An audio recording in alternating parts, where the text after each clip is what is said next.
뭐냐면 범사에 감사라는 것입니다. 범사에가 없으면 감사라는 단어가 우리에게 그렇게 어렵게 다가오지 않지요. 그런데 범사에 감사하라. 그 범사에는 무엇입니까? 기쁜 일, 슬픈 일, 또 이해되지 못하는 일들, 그 모든 일을 통틀어서 감사하라는 것이죠. 그러려면 감사할 조건을 찾으셔야 돼요. 그러려면 나에게 감사한 일이 무엇이 있을까? 그것을 생각해 보는 것으론 턱없이 부족합니다. 범사에 감사할 수 있는 길은 한 가지밖에 없으니까. 우리가 늘 감사할 수 있는 길은 한 가지밖에 없습니다. 그것은 여러분에게 제가 너무나도 많이 강조드리지만 환경과 문제를 넘어서 하나님을 바라보아야 한다는 것이죠. 바꾸어 말하면 무엇입니까? 우리의 문제가 눈을 가리고 우리의 환경이 눈을 가리는 경우가 너무나도 많기 때문입니다. 성도님들, 감사하고 평안하셨습니까? 라고 말하면 대부분의 성도님들은 예, 그렇습니다 라고 말합니다. 그냥 아마 의례적인 대답일 거예요. 목사와 더 이상 얘기를 이어나가고 싶지 않기 때문에 그럴 수도 있고, 그렇죠? 네, 잘 지내고 있습니다. 근데 어떤 성도는 직선적으로 말하는 분도 있어요. 목사님, 감사할 일이 있어야 감사하지요. 이게 우리의 어떻게 보면 솔직한 심정이 아닐까 합니다. 그리고 이게 우리 머릿속에 감사가 작동되는 시스템이죠. 감사할 일이 있어야 감사한다. 그러니 하나님 앞에 우리가 기도할 때 하나님께 우리 감사의 환경을 바꾸어 달라는 이야기를 말하죠. 그래서 우리가 마치 감사할 수 있는 사람이 되면 지금의 내 현실에서 다른 현실로 우리가 변환되는 경우를 많이 말하는데 그런 일은 거의 안 생기죠. 오늘 하박국의 본문은 감사를 이렇게 멋있게 풀어낸 본문이 성경에 없습니다. 감사를 이렇게 표현할 수 있는 정말 이 고백이 너무나도 대단한 것이죠. 여러분, 하박국 선지자는 어느 시대에 활동했던 선지자냐면 예레미야와 비슷한 시기에 활동했습니다. 이스라엘이 멸망하는 것, 이제 바벨론에 잡혀가기 얼마 남지 않은 북쪽 이스라엘은 일찍이 망했고 이제 하나님의 최후의 보루라고 할 수 있는 남쪽 유다만 지금 위태한 상황 가운데 남아있지요. 근데 하나님이 이스라엘에게 주시는 말씀이 너무나도 당혹스럽고 당황스러운 거예요. 그들의 기도는 한 가지였겠지요. 하나님, 이 나라를 구원해 주시옵소서. 하나님, 이 나라를 지켜 주시옵소서. 성도들의 기도에 나라를 향한 기도가 빠지지 않지요. 여러분 어떻게 기도하십니까? 하나님, 이 나라를 지켜 주십시오. 근데 하나님의 대답은 어떻습니까? 이 나라는 내가 멸망하게 할 것이다. 이 나라는 내가 남지 않게 할 것이다. 그게 하나님이 주셨던 말씀이에요. 예레미야는 그 말씀을 듣고 감당할 수 없으니까 계속해서 울기만 합니다. 너무나도 가슴 아프고 그것이 너무나도 슬픈 현실이기 때문에 바꿀 수 없는 것이죠. 하나님의 말씀이니까 변하지 않는 것이죠. 그러니 예레미야는 말씀을 전하면서 눈물로 복음을 전하죠. 여러분, 우리가 아이가 있는데, 자녀가 있는데 얼마나 사랑스럽습니까? 근데 그 의사에게 이 아이가 1년밖에 살지 못할 거란 말을 듣게 돼요. 너무나도 지금 건강하고 이쁜데 지금 나에게 달려와서 나를 안아주고 나에게 좋은 말을 해주는 그 아이가 의사가 이야기할 때 이제 1년밖에 살지 못한다고 한다면 그 부모의 마음이 어떻겠습니까? 그 아이를 바라볼 때마다 그 아이를 위해서 아마 눈물을 펑펑 흘릴 수밖에 없을 것입니다. 예레미야의 심정이 그러했어요. 근데 예레미야는 하나님의 말씀 앞에서 그것이 이루어지는 것을 믿었습니다. 그가 할 수 있는 것은 우는 것이었고 그가 할 수 있는 위안은 뭐였냐면 70년 후에 회복시켜 줄 것이라는, 내가 이 땅을 70년 후에는 바로 잡아 줄 것이라는 그 말씀의 희망의 메시지에 기댈 수밖에 없었어요. 여러분, 예레미야가 선택할 수 있는 건 울거나 아니면 나중에 70년 후에 이루어질 그 말씀을 붙드는 길밖에 없었습니다. 그런데 하박국 선지자는 조금 내용을 달리 했습니다. 하나님의 똑같은 음성을 듣습니다. 이스라엘은 망해야 할 것이다. 여러분, 망한다는 과정이요, 점점 안 좋아지는 걸 보게 되는 것이죠. 점점 나라가 완전히 무너져가는 걸 눈으로 봐야 하는 것이죠. 근데 하박국 선지자는 예레미야처럼 그렇게 있지 못했어요. 그는 하나님께 감히 질문을 던집니다. 하나님, 왜 이스라엘이 왜 무너져야 합니까? 하박국도 이스라엘이 죄악이 많아서 무너져야 한다는 그 사실에는 공감을 했어요. 근데 방법이 너무너무 안 좋았던 거죠. 방법이 도무지 이해가 되지 않았던 것입니다. 이스라엘보다 수백 배, 수천 배 악한 바벨론 사람에 의해서 이 나라가 왜 망해야 합니까? 하나님, 거룩하고 의롭게 망하게 한다면 동의할 수 있지만, 하나님, 어떻게 바벨론의 손에 이스라엘의 미래를 그렇게 무너뜨릴 수 있습니까? 하박국은 그렇게 하나님 앞에 왜 그렇게 하십니까, 하나님? 왜 의인이 고통을 당하게 하시고 악인이 형통하게 하십니까? 라는 질문을 여러분 날카롭게 합니다. 그리고 한 가지 더 질문을 합니다. 언제까지 이 고통을 당해야 합니까? 하나님, 70년이 하나님은 짧으십니까? 하나님은 70년이 짧으세요? 70년의 시간이 얼마나 긴 시간인데 그렇게 처절한 고통을 우리나라에게, 이 땅에 하나님의 자녀에게 줄 수 있습니까? 이렇게 고백을 하죠. 그게 1장 2절의 하박국 선지자의 모습이에요. 1장하고 2장에 나오는. 근데 오늘 하박국 3장의 고백을 봅니다. 비록 무화과 나무가 무성하지 못하며 포도나무에 열매가 없으며 감람나무에 소출이 없으며 밭에 먹을 것이 없으며 우리의 양이 없으며 외양간에 소가 없을지라도 나는 여호와로 말미암아 즐거워하여 나의 구원의 하나님으로 말미암아 기뻐하리로다. 도무지 이해가 되지 않아요. 이해하려고 봐도 사람의 감정으로 보면 이해할 수가 없어요. 좋아진 게 하나도 없습니다.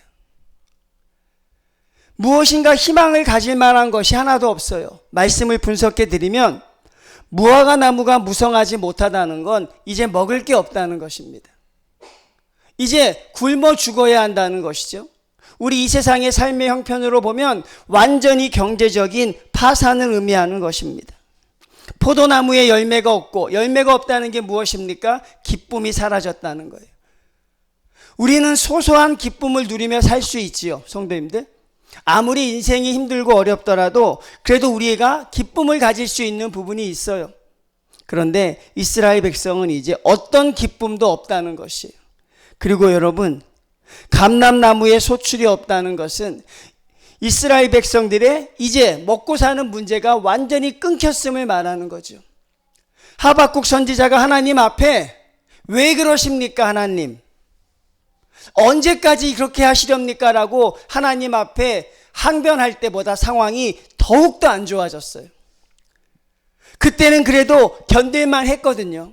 근데 이제는 완전히 무너져 가기 시작합니다. 근데 더 큰 또 어려움이 있어요. 밭에 먹을 것이 없다는 건 완전한 미래와의 단절을 의미합니다. 제가 앞에 청년들을 불러놓았죠. 학생들을 불러놓았어요. 이들이 우리의 미래입니다라고 말할 수 있지만 이스라엘 백성은 미래도 없습니다. 그리고 여러분, 마지막에 뭐라고 이야기합니까? 우리의 양이 없으며 외양간에 소가 없다는 것은 모든 삶이 무너졌음을 말하죠. 저는 이것을 보면서 욥이 생각이 났어요. 하루아침에 모든 걸 잃어버렸던 욥. 모든 재산을 잃습니다. 하루아침에 10명의 자녀들이 다 생명을 잃습니다. 그리고 그것뿐입니까?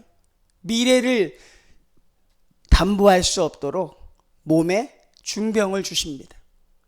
완전히 무너뜨린 것이죠. 이스라엘 백성의 상황이 그렇다는 거예요. 그러면 여러분, 하박국의 비난은 더 강해져야 되는 것 아니겠습니까? 하박국의 하나님에 대한 항변은 더 커져야 되는 거 아니에요? 하나님, 그렇게 기도했는데 어떻게 이러실 수가 있습니까? 하나님, 그렇게 하나님 앞에 아뢰었는데 어떻게 기도에 이렇게 응답하십니까? 근데 하박국의 고백은 다르지, 여러분. 현실을 부인하지 않아요. 많은 성도님들이 현실을 외면하려고 해요, 여러분. 이 현실이 나의 현실이 아닐 것이다. 하나님께 기도하면 하나님이 내 현실을 바꾸어 줄 것이다. 지금 내가 어렵고 내가 힘든 고난에 처하는 이 상황을 하나님이 멋지게 변환시켜 줄 것이다. 요셉이 마치 감옥에서 국무총리가 되었던 것처럼, 다니엘이 포로의 신분에서 하나님의 위대한 사자로 쓰임 받았던 것처럼, 하나님이 내가 기도하고 기도하면 내 현실을 바꾸어 줄 것이다. 근데 여러분, 하박국의 고백을 보십시오. 하박국은요, 현실을 외면하지 않습니다. 현실을 부인하지 않습니다. 이 현실을 바꾸어 줄 또 다른 하나님을 기대하는 게 아니에요. 정확하게 현실을 인식하고 있습니다. 하나님, 이게 내 현실입니다. 하나님, 이게 내 현실입니다. 근데 뭐라고 고백합니까? 나는 여호와로 말미암아 즐거워하며 나의 구원의 하나님으로 말미암아 기뻐하리로다. 여러분, 다 잃었어요. 아무것도 없어요. 이제 그에게 남은 건 그가 기도할 때 불평불만할 수 있고 자기의 아쉬움을 토로할 수 있는 하나님밖에 남지 않았습니다. 여러분, 어떤 환경도 바뀌지 않았어요. 어떤 상황도 바뀌지 않았습니다. 무엇일까요, 여러분? 이 비결이? 하박국의 이 비결이 무엇일까요? 어떻게 이렇게 사람이 고백이 바뀔 수 있을까? 하나님을 원망하던 그가 하나님, 공정하지 못합니다. 하나님, 언제까지 그렇게 하시겠습니까? 라고 이야기했던 하박국의 고백이 무엇 때문에 이렇게 바뀌었을까? 바로 저와 여러분이 이 부분을 알아야 살아갈 수 있는 것이죠. 여러분, 현실 가운데서, 우리의 삶 가운데서 하나님은 여러분의 입술을 통해 영광을 받으시길 원하는 것이죠. 하나님은 여러분의 삶 가운데서 여러분이 하나님을 찬양하기를 바란다는 것입니다. 아무것도 바뀐 것이 없어요. 절망적인 상황입니다. 그런데 하박국은 하나님 앞에 감사하고 있어요. 그게 무엇입니까? 여러분, 이게 무엇일까요? 이게 바로 자기 문제에 대한 해석입니다. 감사는 그 문제를 어떻게 해석하느냐에 달려 있습니다. 감사는 내가 이 문제를 어떻게 바라보느냐에 달려 있습니다. 그리고 감사하려는 사람이 되면 무조건 그렇게 해야 된다는 것이죠. 요셉이라는 사람이 형제들에게 팔려갑니다. 억울하게 누명을 씁니다. 감옥에 갇힙니다. 젊은 나이에 수많은 세월을 허비합니다. 한 치 앞도 보이지 않습니다. 근데 여러분, 요셉은 자기의 문제를 어떻게 해석하고 있습니까?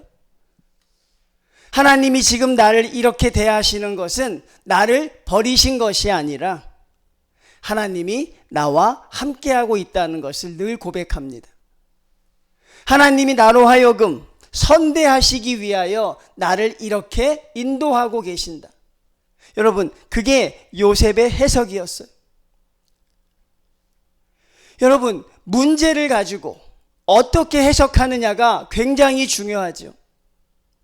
제가 지난번에 섬기던 교회는 연로하신 분들이 많았어요. 저는 늘 명절 때만 되면 가족에 대한 이야기를 꺼냈습니다. 근데 어떤 분은 울기도 하고 어떤 분은 참 가슴 답답해하기도 하고, 왜? 말씀에 비치는 자기의 가족들이 그렇지 않다는 것이죠. 목사님, 우리 가정은 화목하지 않습니다. 목사님, 우리 아이들은 이번 설날에도 오지 않습니다. 우리 아이가 아파서 설날에 기쁨이 없습니다. 여러분, 그런저런 사정으로 인해서 있잖아요. 그들이 하나님의 말씀 앞에서 그 말씀을 받아들이지 못하는 걸 봤어요. 사랑하는 성도님들, 그 문제를 어떻게 해석하느냐가 중요하다 그랬죠. 나에게 이런 환경을 허락하신 하나님이시지만 내가 이 상황 속에서도 나의 하나님께 감사할 제목은 있다는 것이죠. 내가 주님 앞에 감사할 수 있는 환경은 있다는 것이죠. 하나님이 나와 함께 하심을 통해서 나를 이렇게 인도하셨습니다. 근데 성도님들이 많은 문제 앞에서 자꾸 본능적으로 가려고 하는 거예요. 많은 문제 앞에서 자꾸 감정적으로 사무치는 것입니다. 많은 문제 앞에서 어쩔 수 없이 다른 성도들과 비교하는 것이, 그리고 그 감정과 싸우려고 하지 않습니다. 그 감정이 불신앙이라는 것을 인정하지 않습니다. 어서 나가서 세수라도 하고 이렇게 살면 안 된다고 털고 일어나야 되는데 그 감정에 한없이 사로잡혀 들어가는 것이, 그리고 마지막 끝에는 누가 있습니까? 하나님이 계시는 것이죠. 성도님들이 착각하는 것 중에 내가 고난당하고 있는 순간에는 하나님이 함께 하시지 않는다는 생각이 있어요. 성도님들, 이번에 여러분 명절에 가족들이 모일 것입니다. 그리고 여러분, 이번 명절에 여러분들 그 가족들의 모임이나 이번 설 명절을 지내면서 하나님께 감사할 수 있는 제목들을 여러분 반드시 찾아내셔야 돼요. 하나님, 이 가정에 주신 하나님의 은혜가 이것입니다라고 여러분 고백할 수 있는 그런 은혜들을 여러분들이 만들어내셔야죠. 이게 하나님의 명령입니다. 하나님은 너희가 감사하며 살면 좋겠다가 아니에요, 성도님들. 하나님의 명령은 너무나도 간략하지요. 범사에 감사하라. 하나님이 이렇게 자신 있게 우리에게 감사하라고 말할 수 있는 근거가 무엇일까요, 성도님들? 하나님이 이렇게 자신 있게 내 형편과 상황을 다 아시는 분이, 우리 가족의 상황을 아시는 분이 어떻게 감사하라고, 범사에 감사하라고 말할 수 있는 것일까? 그건 무엇입니까? 내가 너와 함께 한다는 것이죠. 하나님이 나와 함께하고 계시다는 것입니다. 이게 감사의 눈으로 보면 보인다고요. 하나님이 나와 함께 하셨던 것, 우리 가정에 하셨던 것들이 감사의 눈으로 보면 하나님이 일하신 것들이 보여요. 근데 우리 감사의 눈을 막으면, 원망이 있으면, 좌절이 있으면 그것들이 보이지 않는 것이죠. 하나님은 여러분이 지금 감사하기를 원합니다. 하나님은 지금 여러분이 하나님의 은혜를 찬양하기를 원하죠. 여러분, 여러분의 인생을 볼 때, 여러분의 펼쳐지는 문제를 볼 때 그 해석들을 여러분 바로 하셔야 돼요. 제가 성경을 쭉 보니까요, 성경의 감사는 형통한 감사가 하나도 없어요, 여러분. 그리고 성경은 놀랍게도 형통할 때의 감사는 다루지 않습니다. 성경에서 감사할 때 일이 잘 되고 내가 일이 술술 풀리고 형통하고 잘 됐을 때의 감사는 성경에 나오질 않아요. 성경에서 우리에게 보여주고자 하는 감사는 무엇입니까? 바로 요셉과 같은 감사입니다. 바로 다니엘과 같은 감사입니다. 바로 사도 바울과 같은 감사죠. 감옥 안에서 감사하고, 여러분, 자기의 자식을 바치라고 할 때 주님 앞에 감사하고, 사자굴에 들어갈 운명인데 사자굴 앞에서 하나님 앞에 감사했던 그 감사의 비결은 바로 무엇입니까? 그들은 한 번도 자기의 해석을 하나님과 떨어져서 해석한 적이 없다는 것입니다. 내가 처음 나를 살게 하신 그분이 지금 나와 함께 하시는 것이기 때문에 항상 자기의 문제를 하나님과 함께 해석하고 있습니다. 하나님이 주신 것으로 생각하고 있습니다. 그래서 그들은 그 어려운 상황에서도 감사할 수 있었던 것은 하나님이 자기와 함께 하심이 보였기 때문이죠. 여러분, 하박국처럼 하나님, 왜 내 인생을 이렇게 되십니까? 왜 우리 가정이 이렇게 됩니까? 라고 왜라고 물으면 여러분들은 감사할 수 없어요. 우리는 감사할 수 없습니다. 하나님, 언제까지 이게 이어지겠습니까? 언제까지 이 아픔과 슬픔이 끝나지 않겠습니까? 가족 간의 관계는 여러분 단절될 수 없는 문제잖아요. 가족 간의 관계는 여러분 참 어려운 문제잖아요. 하나님, 이 어려운 아픔이 언제까지 가겠습니까? 라고 하면 여러분의 문제는 해결되지 않아요. 그리고 여러분의 감사도 나오지 않습니다. 그 문제와 함께 하셨던 하나님, 내가 무엇을 깨닫기를 원하고 제가 무엇을 알기를 원하십니까?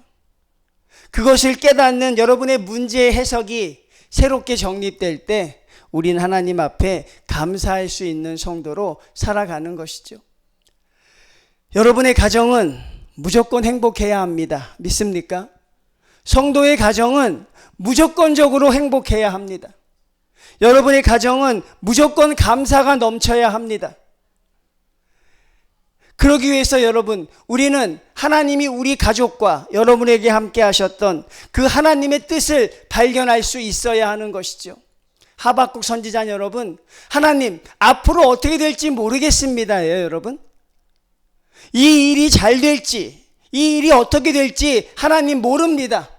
그렇지만 하나님만 믿고 가겠습니다. 하나님만 믿고 내가 내 인생을 가겠다는 것이죠.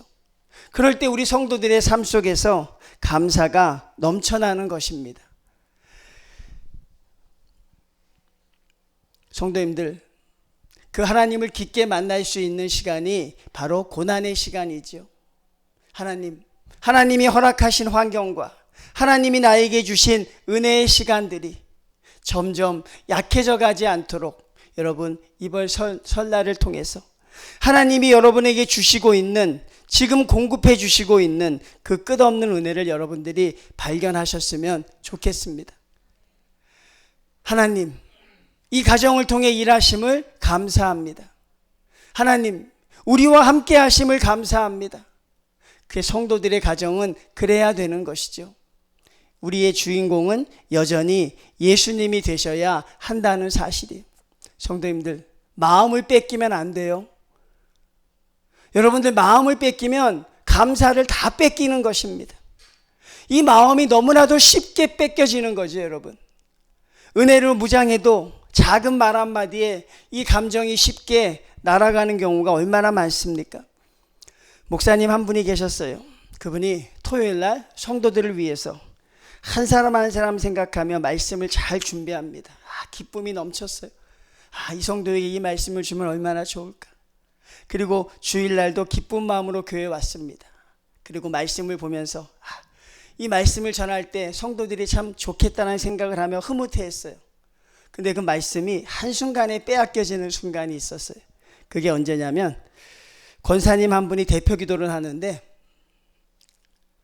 목사님을 위해서 기도합니다. 하나님, 우리 목사님 붙들어 주시고 은혜의 장중에 허락하여 주시옵소서라는데 성도들이 아멘을 안 하더래요. 우리 성도들 원래 아멘 안 하니까. 근데 곧이어 장로님 기도를 했대요. 우리 장로님 한 분밖에 안 계신데 사업 잘 되게 하시고 하나님 잘 인도해 달라는데 갑자기 아멘을 크게 하더라는 거예요. 이 목사님이 거기서 마음이 상해버린 거죠. 목사가 그 정도밖에 안 돼요, 성도님들. 대단하지도 않아요. 그러니까 갑자기 준비했던 것들이 여러분 갑자기 흔들리기 시작하는 거죠. 그분이 간증한 거예요. 이렇게 마음을 뺏기면, 여러분들이 아무리 마음을 다져도 뺏기면, 여러분 감사의 조건은 누가 찾아주는 게 아니에요. 감사의 조건은 케이스 바이 케이스가 아니에요. 여러분의 인생이 다 독특하기 때문에 여러분이 찾고 여러분이 발견하셔야 돼요. 내가 하나님으로 나아가는 방법은 그것입니다. 누구도 여러분의 그 길을 방해할 수 없어요. 그러니 사람들의 말 한마디, 되어지는 환경 속에서 여러분의 은혜가 무너지지 말라는 것입니다. 여러분이 듣는 말 한마디, 지금 내 눈에 보여지는 환경 속에서 여러분의 마음을 뺏기지 말라는 것이에요. 마음을 여러분들이 지켜야 돼요. 하나님, 내 마음은 하나님을 향합니다. 내 마음은 하나님을 지킵니다. 근데 이 마음을 빼앗는 것들이 너무나도 순식간에 이루어지니까, 나의 은혜로운 마음들이 무너지는 게 너무나도 순식간이니까, 근데 그게 회복되는 데는 상당한 시간이 걸리더라고요. 여러분의 가정은 하나님이 가장 사랑하시는 가정인 줄 믿습니다. 아직 구원받은 자녀가 없는 거, 그거 감사하지 않습니까? 왜? 내 기도가 여전히 뜨거울 수 있으니까. 믿습니까? 내 기도가 여전히 뜨거울 수 있으니까. 그리고 그 형제나 부모를 위해 기도하며 내 사랑이 여전히 유지될 수 있으니까. 저희 가정은 그렇게 사랑이 넘치지 않아요, 여러분. 왜? 다 예수 믿기 때문에. 다 목사이기 때문에요. 잘 지내지? 잘 지내. 끝이에요, 우리는. 그 말 속에 뭐가 있는 거예요? 하나님이 함께 하시지. 참 좋은데 어떨 땐 그게 섭섭하더라고요. 우린 별 얘기가 없거든요. 별일 없지? 별일 없습니다. 뭐 얘기해봐야 뭐 하나님의 은혜에 다 묻혀버리니까. 근데 안 믿는 사람이 있으면 얼마나 좋아요.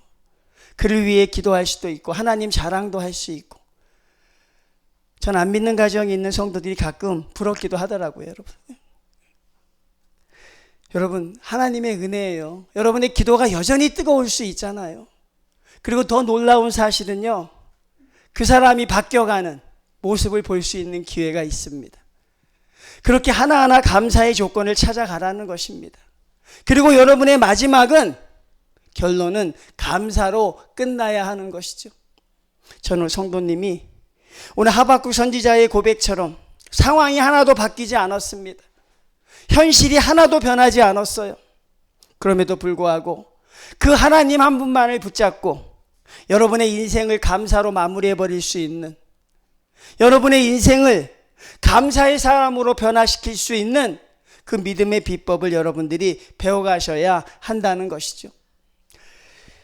이번 명절 은혜롭게 잘 지내시고 가족 간에서 예수님의 모습 나타내시고 그리고 기도하면서 기다리시면 하나님이 여러분의 곡간을 채워주시고 여러분의 포대나무에 열매를 맺게 하시는 그런 날이 다가올 줄로 믿습니다. 성도님들, 기쁜 명절 되시고 하나님의 은혜를 확인하는 복된 명절 되시고, 그리고 여러분, 주님이 지켜주시는 가정 속에서 하나님 앞에 감사의 조건이 한 가지가 아니라 두 가지가 아니라, 목사님 생각해보니 10가지가 넘네요. 내가 문제 해석을 다시 하다 보니까 하나님 이것도 감사의 제목이네요. 하나님 이것도 내 기쁨의 제목이네요 라고 여러분들의 마음속에서 그런 고백들이 터져나올 수 있기를 바랍니다. 여러분, 하나님을 사랑하시는 여러분들이 하나님 앞에 할 수 있는 건 최고의 영광은 감사입니다. 하나님 감사합니다라고 고백하며 시작하면 감사의 길이 열리게 되실 줄로 믿습니다. 그런 은혜가 넘쳐나시길 주님의 이름으로 축원을 드립니다.